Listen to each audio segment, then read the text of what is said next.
Welcome into Steelers Talk. I'm your host, Jack Sperry. Today we got some terrible injury news for the Pittsburgh Steelers as Jalen Ramsey and Calvin Austin III are expected to miss, quote-unquote, several games with injuries suffered in yesterday's win versus the Minnesota Vikings in Dublin.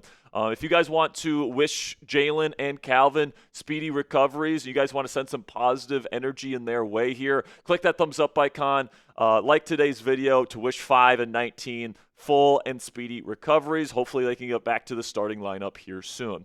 The report came in last night from Jerry Dulac of the Pittsburgh Post-Gazette that the Steelers can use the bye. Cornerback Jalen Ramsey with a hamstring and wide receiver Calvin Austin III with a shoulder are expected to miss at least several games. Ramsey tried to return versus Vikings, but it didn't work out. So obviously this is not good news if you are a Pittsburgh Steelers fan this morning. But my question when it comes to these injuries is how much exactly is quote-unquote several games, all right? Are we talking about like 2 or 3 games? Are we talking 4 to 6? Are we talking more than that? This is certainly, I think, an intentionally ambiguous term that Jerry used in his report because it's not exactly known just yet exactly how long these two are going to be out, and it'll be interesting to see what answers we get this week or potentially even next week. Remember, Mike Tomlin doesn't speak to the media this week because the Steelers are on bye, so we might not get crystal clear answers as to just how severe these injuries are for a little bit. I'm sure we'll get some word this week from Adam Schefter or Ian Rappaport or even Jerry Dulac again about exactly how much time we're expecting these guys to miss, but it certainly is a concern because these two guys play pretty significant roles on either side of the football for the Pittsburgh Steelers, and it's possible that the Steelers might have to make a move at one or both of these spots to make up for that. We'll start with the nickel position because I think wide receiver is a more interesting discussion. I want to save that for later in the show. But I don't think the Pittsburgh Steelers are going to make a move at nickel. I think they like their in-house solutions at nickel right now. Brandin Echols suffered some cramps yesterday. He's going to be perfectly fine. He can play on the inside as well, played there a lot during the preseason and during training camp. Jalen Ramsey got a lot of rest during training camp this year. Echols did a really good job in the slot, so I think the Steelers feel very comfortable with placing Echols in the slot. Echols has played a lot of football for this team to start this season with Joey Porter Jr. Out with that hamstring injury, with Joey Porter Jr. expected to be back when this team gets back from bye in Week 6. Of course, you have Darius Slay. You have your two outside corners situated. So now with Jalen Ramsey probably going to be missing a few games, you can probably plug and play Brandin Echols. But then also they like the backup option to the backup, and that's Beanie Bishop Jr., who has played games for this team as a starting nickel before they traded for Ramsey. Bishop was expected to be the starting nickel for this team this year.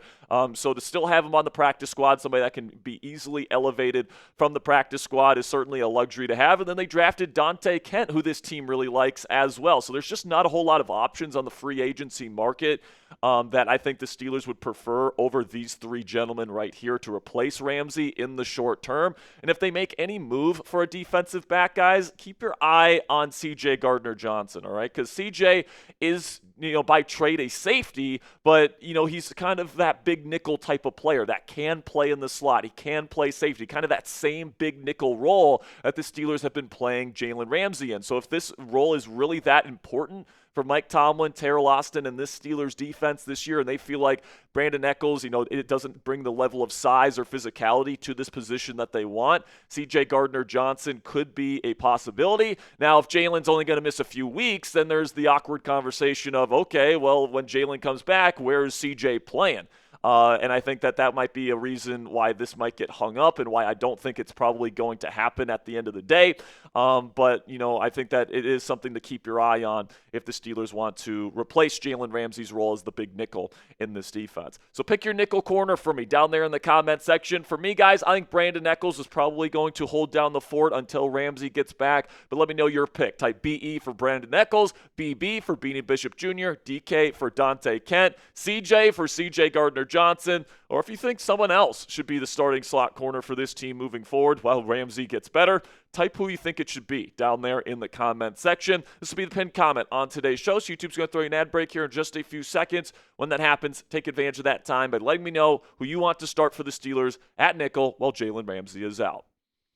Now, talking about wide receiver here, guys, I think look out for a move at wide receiver this week. All right, Calvin Austin III was a very big part of this offense. The Steelers really only played 2 receivers on a regular basis, and Calvin was one of their bona fide starters. I'll talk about some of the reasons why I think the Steelers are going to be making a move at wide receiver here very soon in just a moment. But first, let's have a word from our sponsor today at Omaha Steaks. From handcrafted steaks to delicious fall favorites, Omaha Steaks delivers the world's best steak experience. Enjoy USDA-certified tender steaks, juicy burgers, cozy and convenient comfort meals, plus tailgating favorites like chicken wings, smash burgers, and big deli-style franks. And now during their Red Hot Sale event, you can get 50% off site-wide at omahasteaks.com. Plus, our listeners get an extra $35 off with promo code STEELERS at checkout. And just to give you guys kind of an example of what you're going to see at the Omaha Steaks website here and the savings that you guys can get by getting one of their assortments, let's just take a look at one of their assortments here, the Classic Favorites assortment. You guys can get 22 cuts of premium quality meat, which is usually up to $266 at just full price. But because of their Red Hot Sale event, that price goes down to $130. And then with our code STEELERS, you guys can get an additional $35 off. So this assortment of 22 pieces of meat that used to be $266, you guys can get that assortment for less than $100 today. That's over 50% off when you use code STEELERS at checkout. Get fired up for fall grilling with Omaha Steaks today. Visit omahasteaks.com for 50% off site-wide during the Red Hot Sale event. And for an extra $35 off, use promo code STEELERS at checkout. That's 50% off at omahasteaks.com and an extra $35 off with promo code STEELERS at checkout. See site for details. A big thank you to Omaha Steaks for sponsoring today's edition of Steelers Talk. So I think that now might be the time for Omar Khan to make his move at wide receiver. We've been talking about the possibility of the Steelers maybe going to more 3 wide receiver sets, more spread stuff. And, even when Calvin Austin III gets back, it might be nice before the deadline to be able to bring in another receiver that you trust in this offense, because unfortunately, I really do wish that Roman Wilson was at a point where you could say, yeah, we have full confidence in Roman Wilson to step in for Calvin in this role in the offense. But right now, I just don't think the Steelers do. I mean, once Calvin got injured, who came in and took his snaps? It wasn't Roman Wilson. Roman only had 3 total snaps yesterday versus the Minnesota Vikings. All right. It was Scotty Miller that was coming in and taking the wide receiver 2 snaps. And if Calvin is going to be missing, quote unquote, several weeks, like if he's going to be missing like 3-4 games here with that shoulder injury, do they really trust Roman Wilson or any of these other 3 wide receivers that are currently options for them as wide receiver 2? Like, Scotty Miller had a good preseason, but are you really trusting him to be your number 2 receiver right now and completely replace Calvin Austin III's production? I just don't, guys. And then Ben Skoranek, Isaiah Hodgins. Hodgins is an interesting one because he's a little bit of a route runner. He's got good hands. I'm interested in the Isaiah Hodgins option. But I just feel like, you're really banking a lot on somebody that was a free agent 2 weeks into the NFL season to really pick up the slack for somebody that was your best one-on-one separator in Calvin Austin III. So some options that are available at the wide receiver position on the free agency market: Donte Johnson, Odell Beckham Jr., Nelson Aguilar's been a decent wide receiver 4 option for many years, DJ Chark, and then Robert Woods is an option that has some experience with this team. But really the 2 names that stick out to me in that group, guys, are Donte Johnson and Odell Beckham Jr. But the question with DJ is, would this team really consider bringing him back? Do they really have the situation devolve to a point where they wouldn't even consider this? I mean, Deontay, is the type of profile of wide receiver that they could use right now, a one-on-one separator that can play on the outside. He's familiar with the organization, all those different things. You'd have to learn Arthur Smith's offense, and there's a reason why they traded him away after they hired Art, is because he's not much of a run blocker. But is Calvin Austin III's not much of a run blocker, right? So, do they really feel like, that's what the premium is there for the wide receiver 2 position?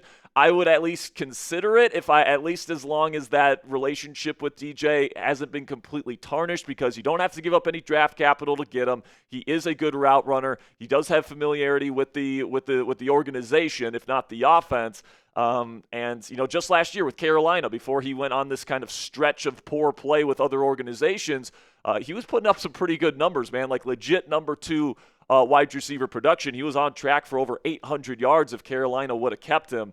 So definitely something to keep your eye on. And then also Odell Beckham Jr., I think, is another name that we seriously need to consider as a legitimate option here. I think that, he's somebody that Aaron Rodgers is really good friends with. They have a really great relationship. I'm sure that Rodgers would vouch for him. He's always wanted to play with him. And then also we know that Pittsburgh has had conversations with OBJ. He said on Bill Maher's podcast just a few weeks ago that he had conversations with the Steelers about potentially playing for them this year. So with Calvin Austin III out and an opportunity presenting itself to be a number 2 wide receiver for an NFL team, quarterback by his buddy Aaron Rodgers, you better believe Odell Beckham Jr. is probably vying pretty hard to be signed by the Pittsburgh Steelers as early as this week. But I think we can all agree here, guys, that the better options for the Pittsburgh Steelers, both short-term and probably long-term, would come via trade, all right? If they could get something going this week and work the phones and try and get a team that is kind of down in the dumps, a team that is probably 1-3 or 0-4 to dump one of their veteran wide receivers here to the Pittsburgh Steelers, I think that would be the most ideal situation. We're not quite at the deadline portion of the season, so maybe teams aren't as willing to give up one of their receivers in a trade, but definitely going to be interesting to see here if Omar Khan can fleece somebody out of a wide receiver. In terms of what the Steelers, I think, would be willing to give up, I don't think they're willing to give up a first or a second round pick, but I think the most they'd be willing to give up is a third round pick and Pat Freiermuth. Unfortunately, Muth's role in the offense has been significantly decreased over the last few weeks. He's not getting open versus man coverage. He's had some pretty bad drops and some bad moments, and he's not doing enough as a blocker either. So you're paying him top 8 tight end money right now. He's under contract for 4 more seasons. If there's a team out there that's willing to kind of kickstart their rebuild, get a day 2 pick, and then add Freiermuth, who's under contract for that new team for this year plus 3 more years after this season, I think that might be something that a rebuilding team might be willing to do. But we can take a look at some of the options here. Tyreek Hill is certainly somebody that you got to keep your eye on. Now, I know he has some issues going on right now outside of football that the league is in, the Dolphins and all, and he is trying to figure out right now. But he is certainly somebody that's affordable for the Pittsburgh Steelers. He's the same exact type of player as Calvin Austin. He's a juiced up version of him. Deep threat, yak threat, really good route runner. He can fill that role in this offense to a T immediately.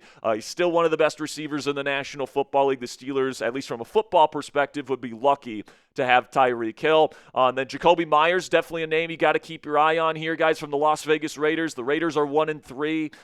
They're certainly still rebuilding, and they haven't given him that new deal that he's been looking for. I think that he would be a perfect fit here in Pittsburgh. He's a good route runner. He can get open versus man coverage. He's got tough hands. He can play in the slot as well if you need him to.